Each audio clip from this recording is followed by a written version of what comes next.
There was no big epiphany. There was no, burning bush moment. It was just, I woke up one day and I was done having my ass kicked.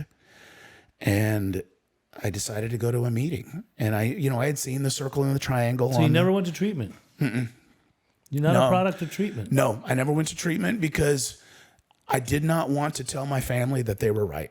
I could have gone to treatment. I could have called them that day and said, guys, I'm ready. Yeah. And they would have put me in treatment. As I walked around town, I remember seeing the circle and the triangle on the door of this what looked like a house. It was like a meeting hall. Yeah.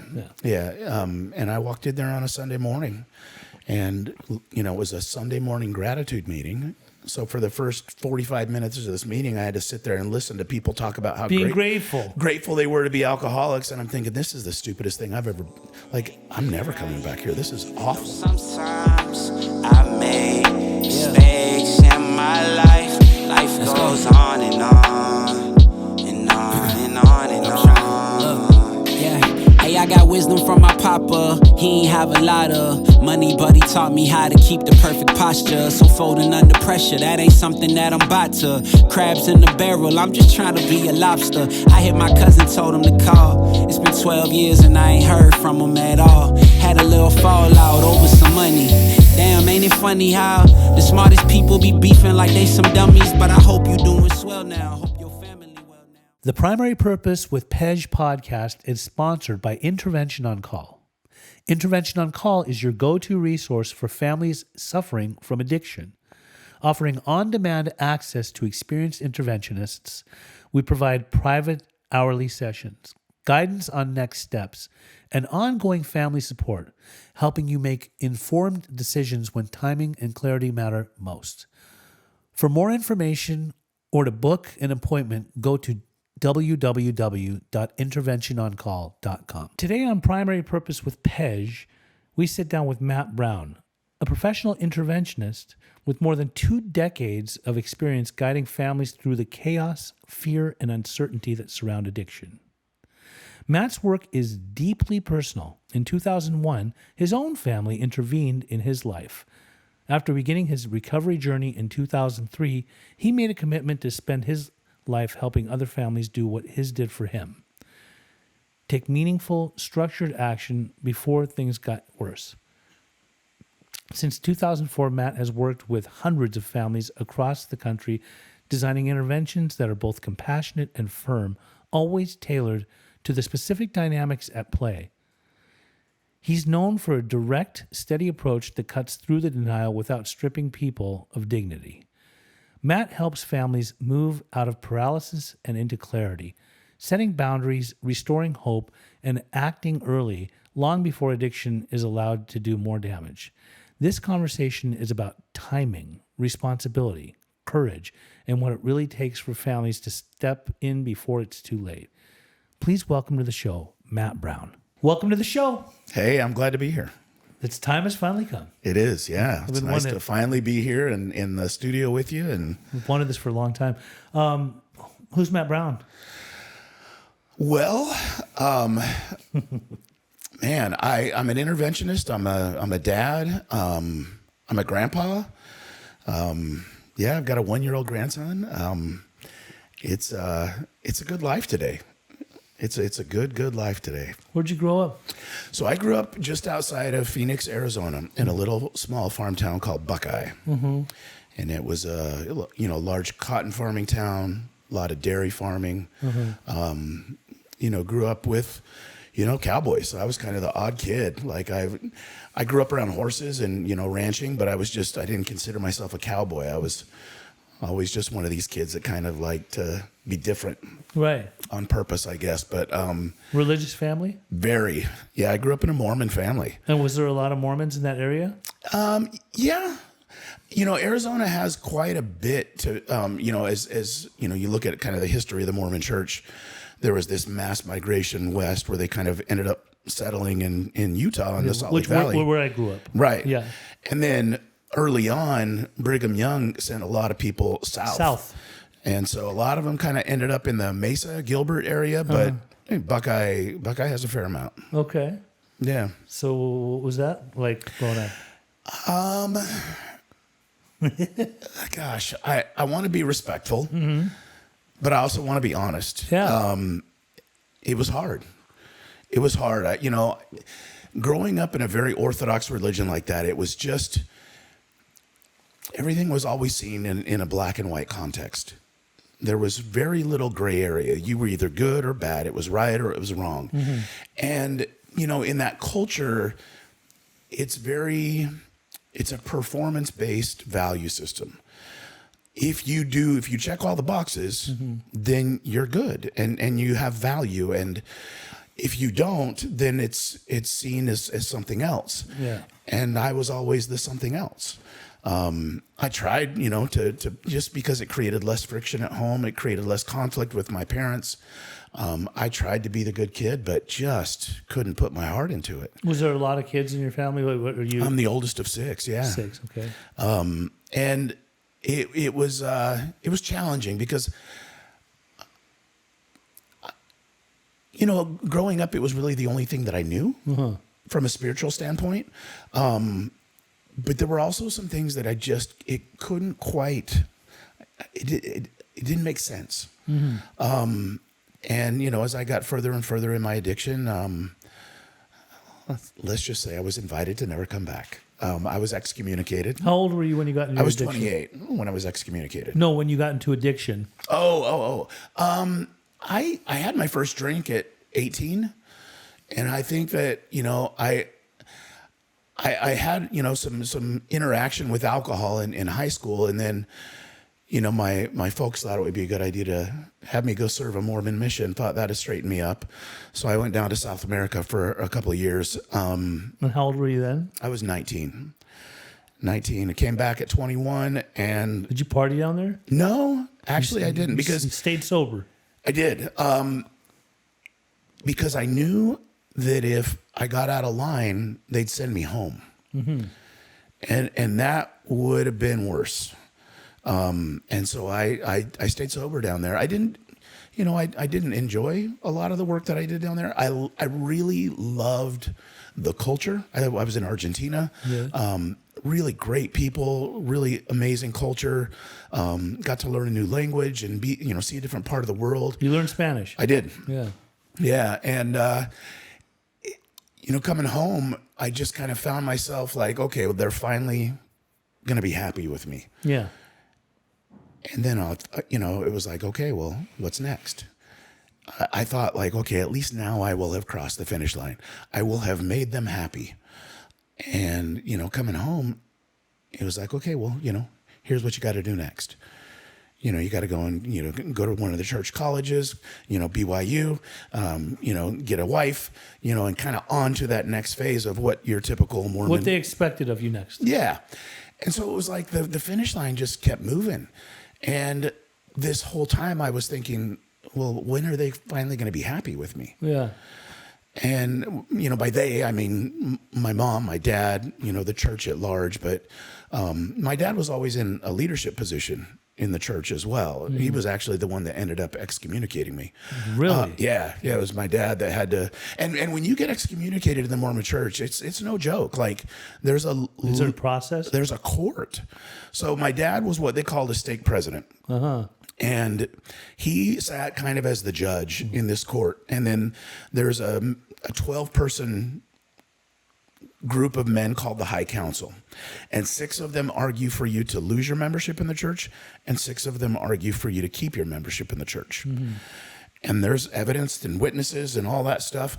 And, when my dad told me that they were going to start this process, he said, if you have any interest in keeping your membership in the church, you need to be here.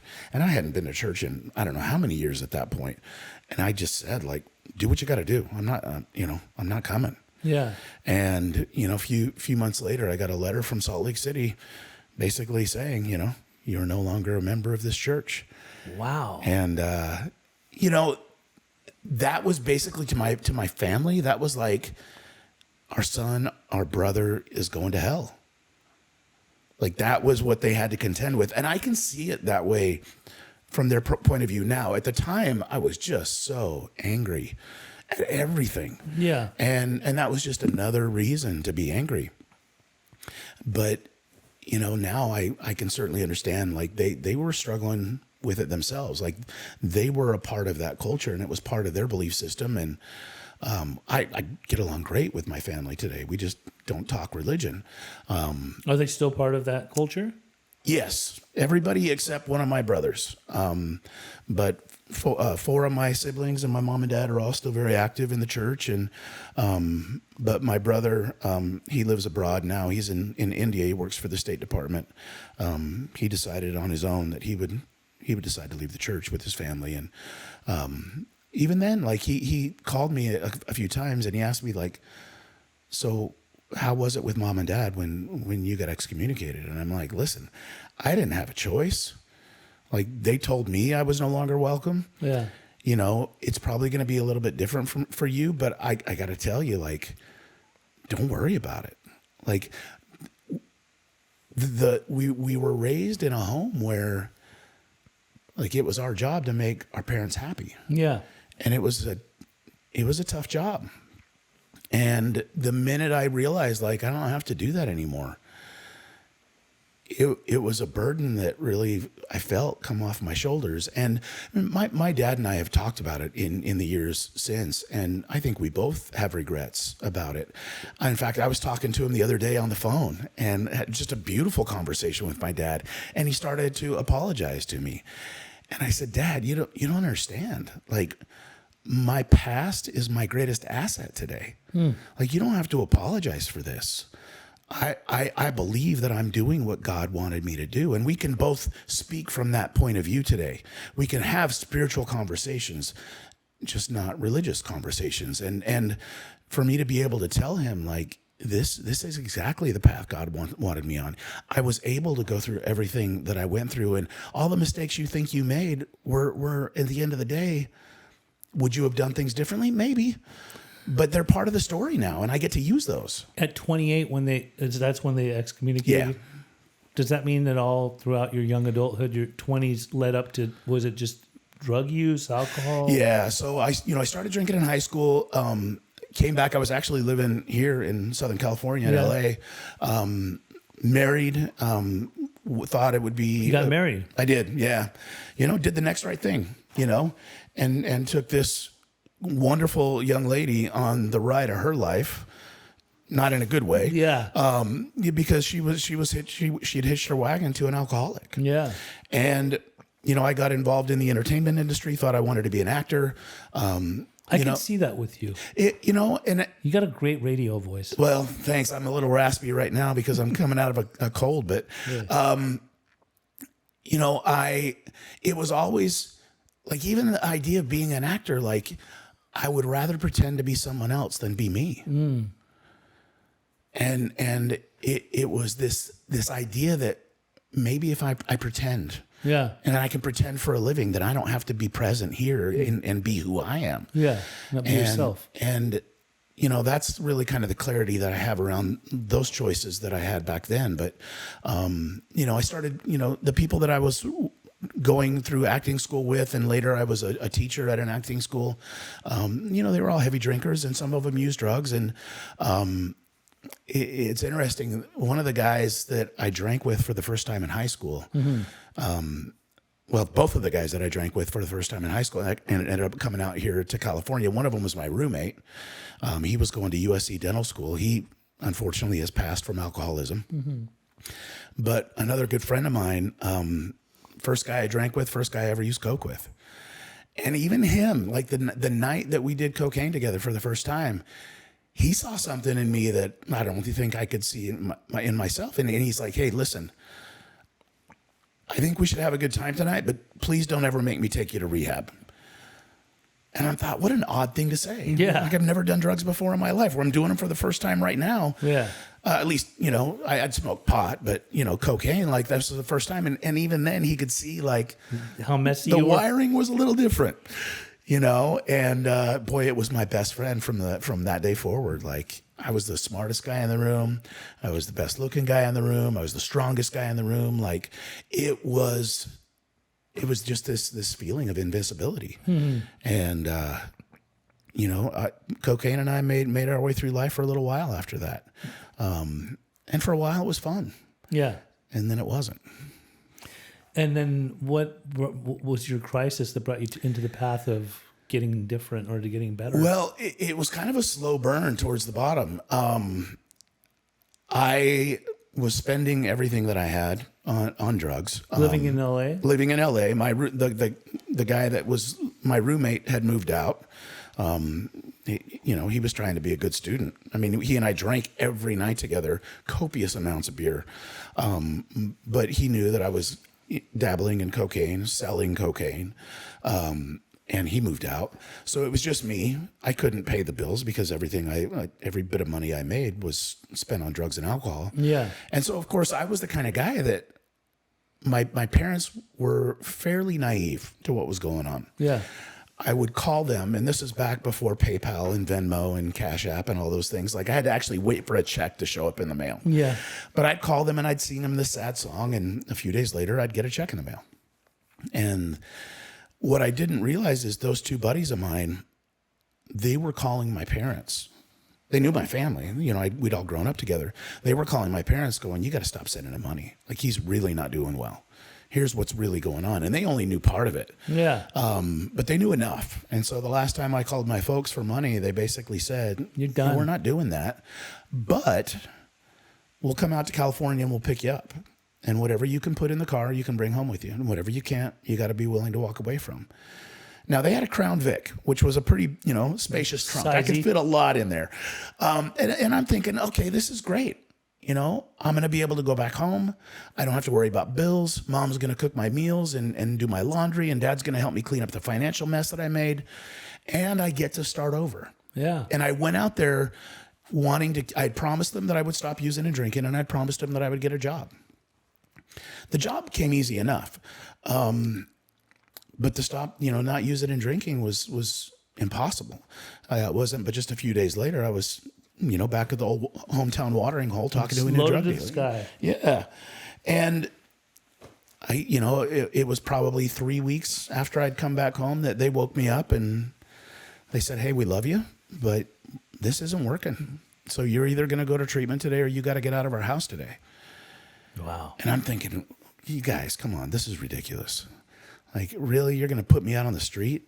Just really trying to, push their buttons. Guilt trip. And yeah, and the more persistent they were in holding their ground, the more agitated and escalated I got. And finally, by the end of that conversation, I was just so angry that I wasn't able to manipulate them. Are you really going to be the kind of parents that abandon your son? Oh, man. Are really that's who you guys want to be? Yeah. And I remember thinking, okay, this isn't going to work, so I'm going to have to leave. And I said, all right, guys, this is sometime during the week. And I said, just give me till the weekend, and I'll find a place where I'm going to go, and I'll get out of your hair. And I remember my dad looked at his watch, and he said, son, you've got a half hour. You're either going to treatment or you're getting out of our house within the next half hour. And I'm thinking, what is going on? That was the first time in my life I'd ever been put on the clock like that. Yeah. And as I was, packing my stuff up and, I went out through the garage, I grabbed a tent, I grabbed a sleeping bag because I wasn't sure where I was going to end up. I didn't need them just yet, but eventually that would be a part of the story, that tent and that sleeping bag. Did you have a car? I did. I had like a 1981 Chevy S10 pickup truck that barely ran. I had to it was one of those, like the inside door panel was missing. And so to get in and out of the car, you actually had to reach out and open it from the outside. Yeah. It was just but for the next 2 years, I bounced around in that thing and slept on friends' couches or floors or wherever I could find a place, some unsuspecting, woman that I could manipulate into letting me, I dated one girl for a few months actually while her husband was in prison and, convinced myself that we were in love. And you were the Sancho. Yeah, as it turns out. Yeah. He got out of prison. I couldn't believe she didn't want to be with me anymore. Oh my God. She's like, yeah, you got to go. He's on his way home. I'm like, but I love you, and I was just heartbroken. We got a good thing going. Oh, I know. Yeah. I know. And, just mistake after mistake after mistake until finally no one wanted to see me darken their door, you know? I would drink all their beer. I would try to sleep with their girlfriends or their wives. And like nobody wanted anything to do with me. And so I thought, that's it. I'm going to Vegas. I'm going to start over in Vegas. If anybody can change their luck, it's me. I'm going to Vegas and I'm going to start over. And so off I went. And there's a little town just about an hour outside of Phoenix called Wickenburg. And my truck actually started to break down as I was going through Wickenburg. Yes. And I thought, well, either I'm going to stop here or I can try to press on and see how far I can actually make it before it breaks down. But I might end up just out in open desert because it's not freeway between Phoenix and Vegas. You got to take highways. And I thought, well, I'm just going to end up, you know, on some 2-lane highway out there broken down with nobody to help me. And so I limped off the road. And for the next 6 months, I lived in that truck. And the tent and that sleeping bag came in handy. Yes, it did. But, you know, I finally one day just decided like there was no big epiphany. There was no, you know, burning bush moment. It was just I woke up one day and I was done having my ass kicked. And I decided to go to a meeting. And I had seen the circle and the triangle. So you never went to treatment? Mm-mm. You're not a product of treatment? No, I never went to treatment because I did not want to tell my family that they were right. I could have gone to treatment. I could have called them that day and said, guys, I'm ready. Yeah. And they would have put me in treatment. But how'd you know about a meeting then? Because I had been walking around town, you know. In Vegas? No, in Wickenburg. Oh, because, you know, I had to come into town to shoplift from the grocery store and you know, get my booze and my you know, the food that I never, like when I had to make amends and I had to go back to that grocery store and hand them a check, the manager looks at me and he's like, I can't take this. Like, if I take this money from you, I'm going to get fired.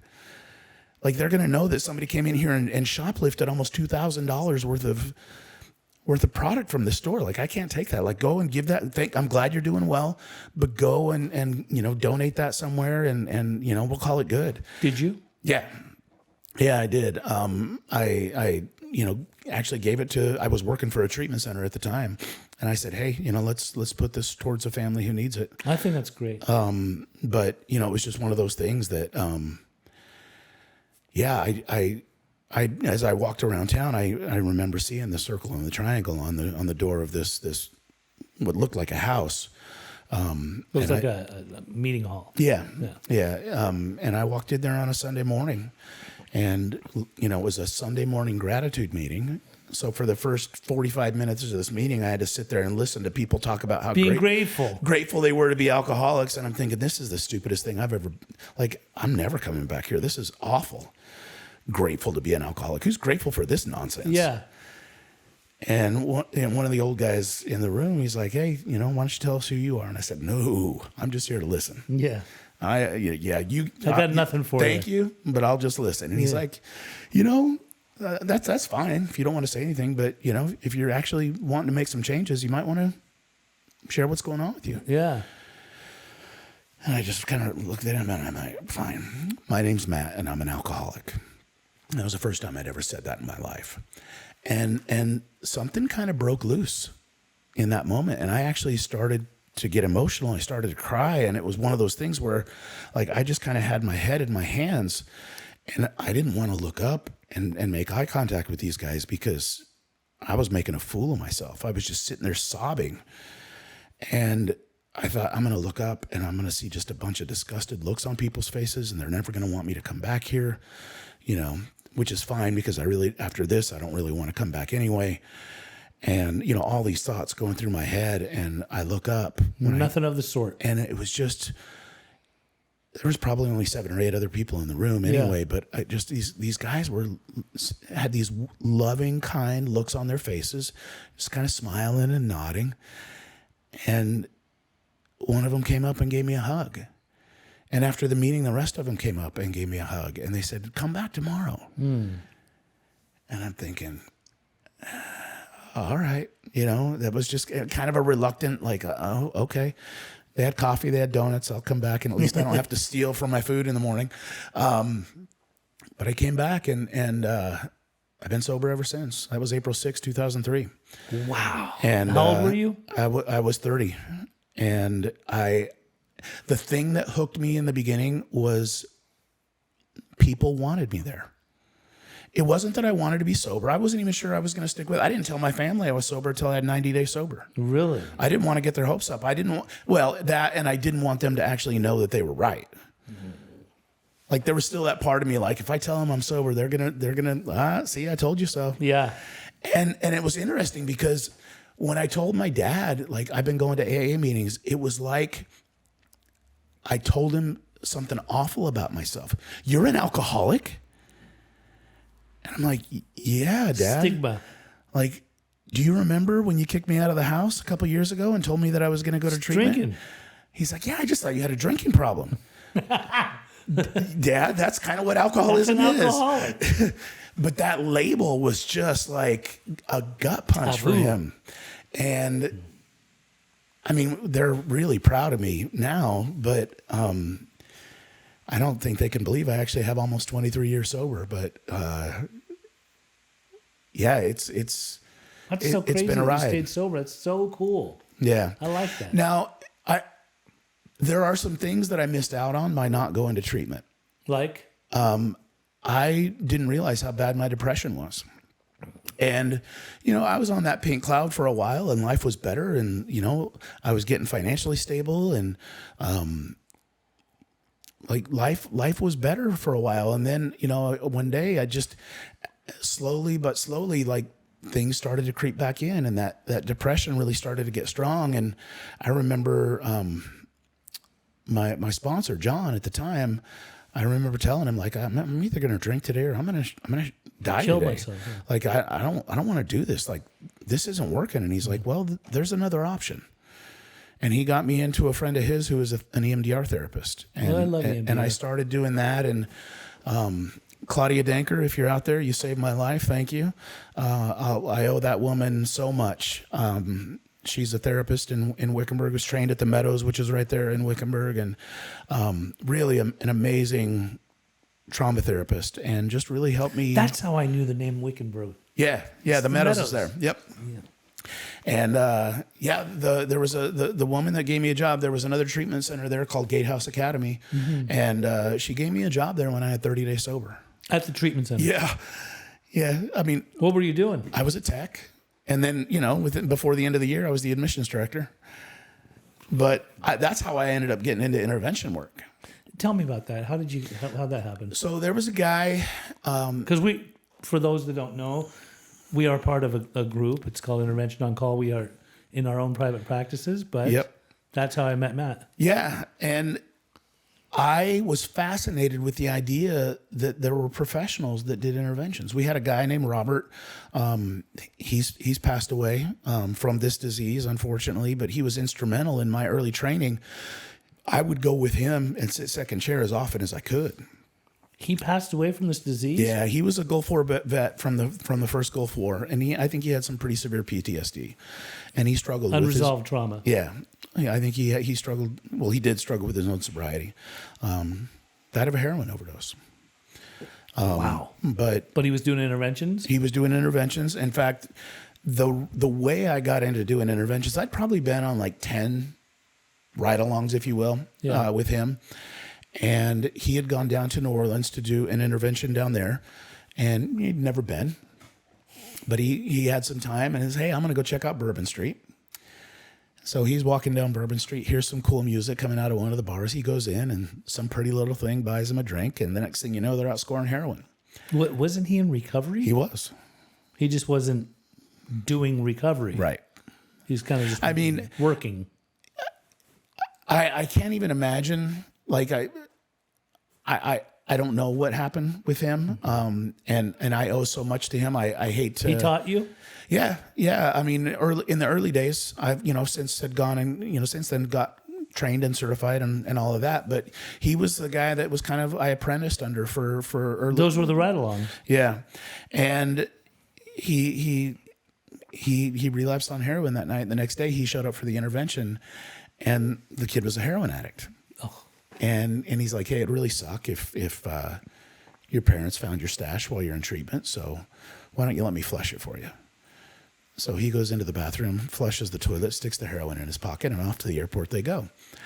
And about an hour after they get to the airport, I all of a sudden my phone starts blowing up from this kid's mom. Mm-hmm. And I answer the phone and I'm like, I was doing something at the time, but I couldn't take her call. And after like the 5th call, I finally answered it. I'm like, hey, what's going on? She's like, something's wrong with the interventionist. I'm like, what do you mean? He's nodded out. Well, she didn't use that phrase, but he's asleep at the gate, and my son can't wake him up. And I'm like, okay, well, let me try to call him. And so I kept trying to call him. He wasn't answering. And so finally I called airport police. I said, hey, can you go to this gate and check on this guy? I thought, something might be wrong. And at this point, I had no reason to believe that he was relapsing. I thought there was a medical issue going on. Yeah, maybe it was like his health condition. Yeah. And so they showed up at the gate and they knew exactly what was going on. And they found a baggie of heroin in his pocket, and they arrested him.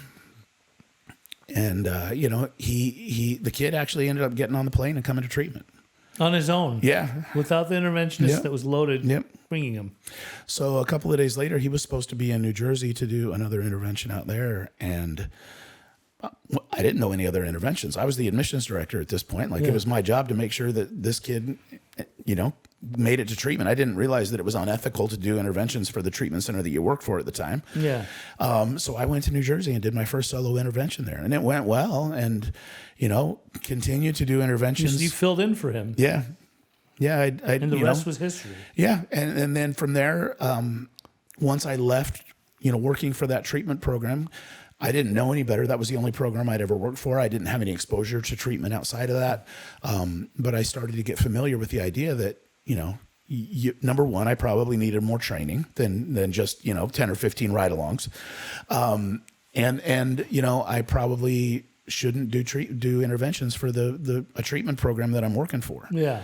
And so I went and trained with some people and found good mentors along the way. And I mean, this is what I'm here to do. This is what you've been doing. I've been doing it, all in, almost 20 years. Well, a little over 20 years now. From the time that I was doing, second share interventions with him to now, it's been over 20 years. And you've done a lot of them. Yeah. Yeah. I admire the work you do. Thanks. And it's not just because we're colleagues, but I know you've been in front of a lot of cases. Because not just because you've been doing this for a long time, but there's a lot of people that rely on you for intervention work. And obviously, we work with a lot of families, individually, even together sometimes. And I've had the pleasure of working alongside you for the last couple of years. I have questions for you, though. Yeah, let's hear them. What makes families wait too long before taking action? There's a couple of reasons. I think a lot of families are trying to acquire evidence along the way. They're waiting for that moment where it's like, okay, now we have a name for this. Now we can do something. Meanwhile, addiction is slowly getting stronger and slowly getting more entrenched in the family system. And adaptations are starting to happen in a negative way in the family, where there's now enabling behavior that the family doesn't realize they're engaged in. And real changes in power structure and dynamics within the family. And by the time it's like, he just got his third DUI, or, he's in the hospital for whatever. Like, now we know this is addiction or alcoholism, and now we can take action. When if they could take the time to get educated, like what we're doing at Intervention on Call, and really educating families to better understand what it is we're really dealing with, and to take a lot of the mystery and the fear away from it. Yeah. We talked about my family with the stigma that was around it. Like, I loved that place where they were too afraid to talk about it. That was my sweet spot. Yeah. Because I knew that I could get away with just about anything at that point. And I could blame it on something else. And they wanted to believe it. But that period of time where things are starting to get a little wonky, but nobody's quite willing to put a name on it yet, like, that's where addiction really gets strong. And I think the other thing is stigma. Like, families just don't want to confront, like they would rather call it mental health. They would rather call it anything but addiction. Because mental health, you know, when you're helping someone get help for mental health, that sounds very supportive and very loving. Yeah. But when somebody's a drug addict or an alcoholic, heroin addict, that sounds hard. Fentanyl addict. Yeah, that sounds, you know, Meth user. There's a moral connotation to that. Yeah. That's a bad person. Yeah. And that can't be my kid. That can't be my loved one. Heaven forbid. And so families wait a lot of times either just out of ignorance or out of shame. Agreed. How do you know when it's time for an intervention, even if it feels early? I don't think it's ever too early for an intervention. I don't think that somebody like you or me necessarily needs to be the one spearheading the intervention. I think the minute you know something's wrong is the time to start having really open, honest conversations. Sure. And it can be as easy as, hey, something's just not right. And I want you to help me figure it out. Yeah. You know, it doesn't have to be you're doing this and you need this and that, you know, this is what's, you know, it can be like, I'm really confused by what's happening and I need your help to figure this out and to make it a very non-threatening conversation. Yeah. In terms of when the right time is to bring somebody like us in, I think the biggest telltale for me is when the family has lost all their credibility with the individual. They've threatened consequences, they've threatened boundaries, they've done all these things, and they just haven't been able to hold them. And so when the loved one who's addicted, it really doesn't believe that the family's capable of making changes, that's the time to bring in a professional. Well said. What's the biggest myth families believe about intervention? That it's going to be confrontational and that it's going to be contentious and that, you know, the person that's being intervened on is going to leave there feeling really angry and resentful and I'm never going to talk to you again. Our relationship is over. I think that's the biggest myth, that it can be a really loving, wonderful, hopeful experience.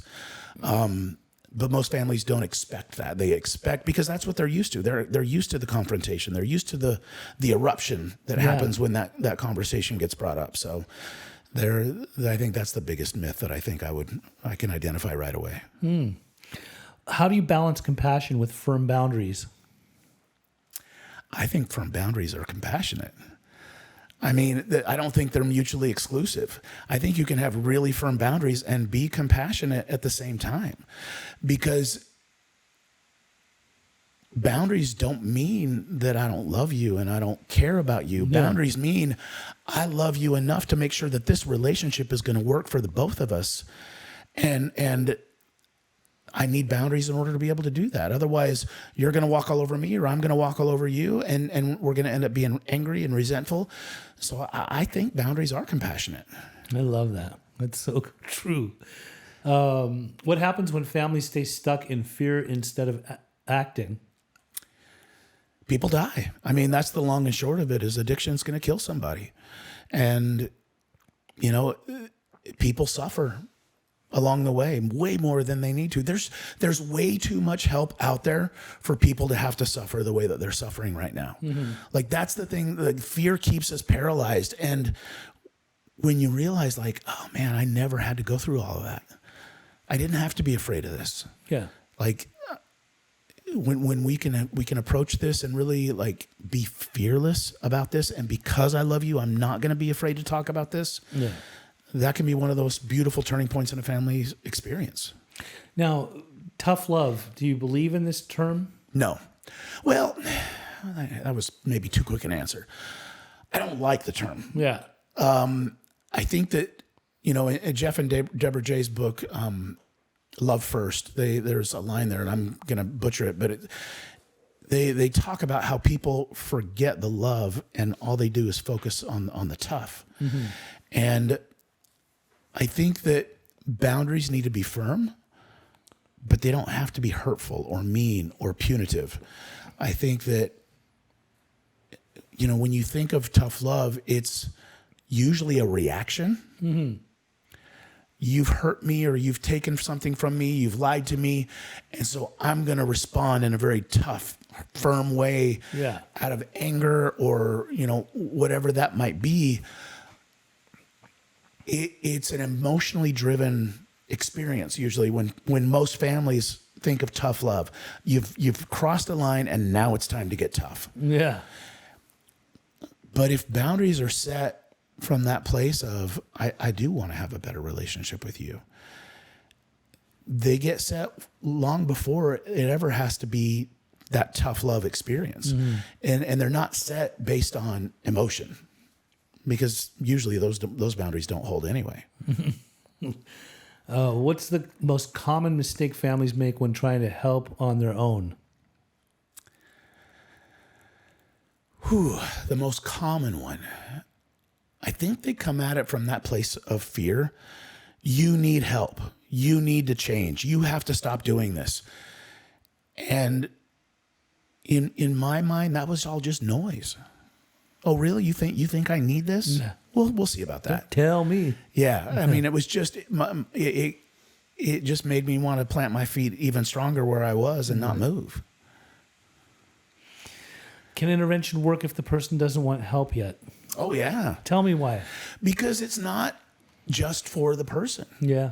The intervention is about the whole system. And, perfect example. I was just down in Florida doing an intervention with a family, and it's just an amazing family. I was actually talking to the dad as I was on my way over here. His son went to treatment yesterday. But it took about a week for him to get to that place where he was finally willing to go. But man, did he not like me. I was the barrier, I was the obstacle, but the family was ready. Your threat to him, to his illness. To the illness, to his ability to control and manipulate. It was a guy he was a dad, he was a husband, is a dad. And he was just so used to being able to move the pieces on the board the way he wanted them to. Yeah. And he wasn't ready. He didn't think he had to change. I think deep down, he knew he needed it. Yeah. But this idea that, I'm not ready yet. Yeah. Who the hell cares if you're ready? Mm-hmm. I mean, at some point, he and I were talking on the phone during that week-long process. And he's like, I don't like you. I don't like you one bit. I said, okay, I can accept that. Yeah. I said, but, that really wasn't what we were talking about. Like, what prompted you to say that? He's like, I don't like that you're in charge. And I said, here's the thing. I'm not. But I want you to ask yourself why your family trusts somebody that they've known for about a week more than they trust their own husband, their son, their brother.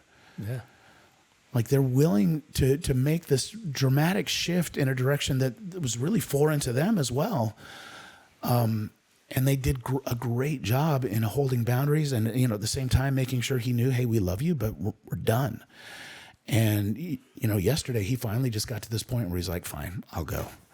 And his wife drove him. So it happened in his time. You didn't have to be in the room. I think had I continued to be in the room, it actually would have prolonged the situation more. Yes, so it's time to go at some point. Because he had to find a way to make it his idea. Mm-hmm. And that's okay. And as long as I was a visible presence, he couldn't do that. And so I had to step back and kind of quarterback it from the sidelines.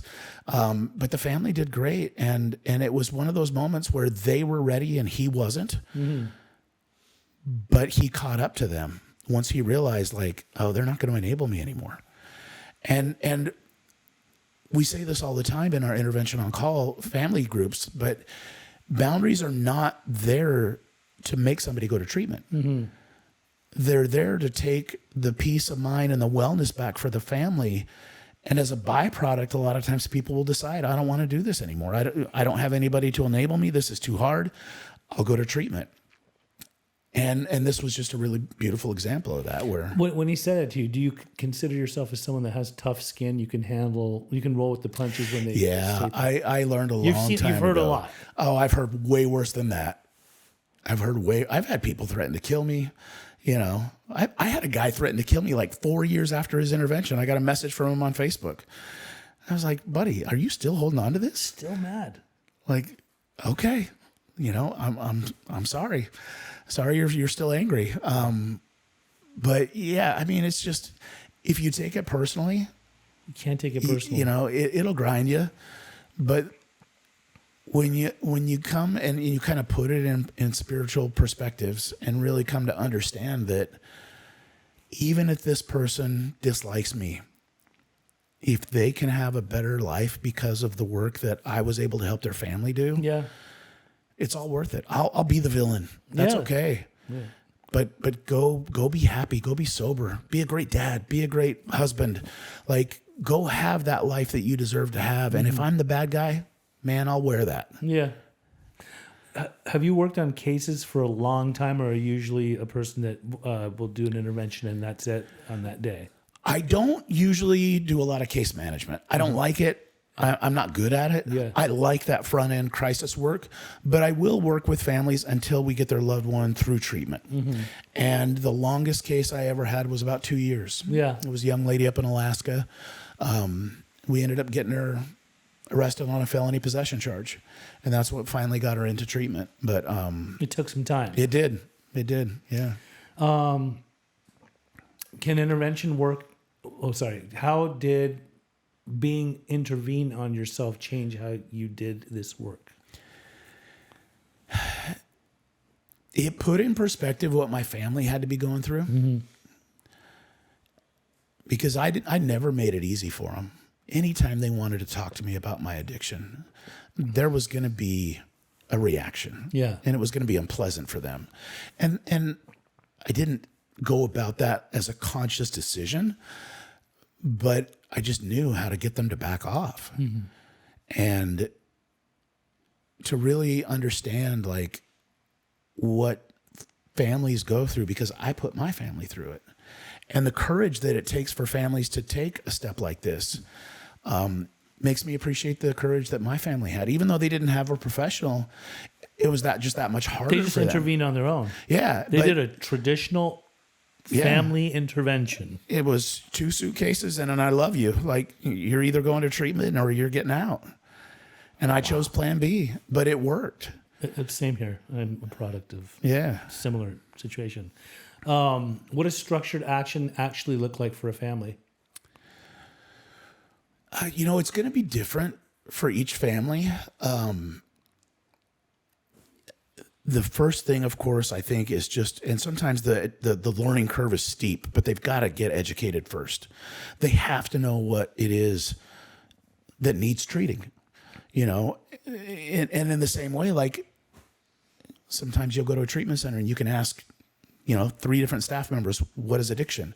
And you'll get 3 different answers. Yeah. And it's like, we're the ones trying to help people get treatment for this. We got to know what it is we're trying to treat here. And the same thing for the families. Like, what is it that we're really dealing with here? And then from there to know, okay, what is the outcome that I want? To really see the goal, even if it seems really distant, what is the outcome that I want? And how do I get from here to there? And whether a family is going to do it on their own or whether they're going to get some professional help, to know how that path needs to look. It may have some turns along the way that they're not expecting, but to know, okay, this is the destination. Ultimately, I wanted to get them to this treatment center, or to get him, to a place where he's sober, however that's going to happen. But the more specific they can get with that plan, the better. Know what treatment center you want them in. Know how long you want them to be there. Yeah. Be willing to do whatever the team says as far as aftercare goes. Like, be willing to take the advice from professionals. And if they're willing to take that action, get into recovery for themselves. Get into a Al-Anon or whatever recovery program. Whatever it takes. Absolutely. Yeah. But yeah, I think that, action is, like I said, it's going to be different for every family, but know where you want the destination to be, I guess, is the best way to describe that. Very well said. What gives families the courage to finally step in? I think it's that moment where they've just had enough. Yeah. They realize, like, this is not working anymore. We've tried everything we know gotta how to do do. something. and now it's time to do something different. And it takes an incredible amount of courage, because especially as a dad, like to be confronted with this idea, like, I don't know what my kid needs. Yeah. I don't know how to solve this problem. It's a very impotent feeling. And for families to finally say as a group, like, we can't do this. We need help. It's very humbling, but it's also extremely courageous. I don't look at families ever and say, wow, you guys really messed this up. Yeah. You know, if anything, it's like, wow, you know, you guys have experienced a lot, and now you're at a place where you're even willing to go an extra step. Like, this is really amazing. I love it. I love it. This has been great. Yeah. This is what I've wanted to do this with you for a long time. Love working alongside you, and I learned so much from you.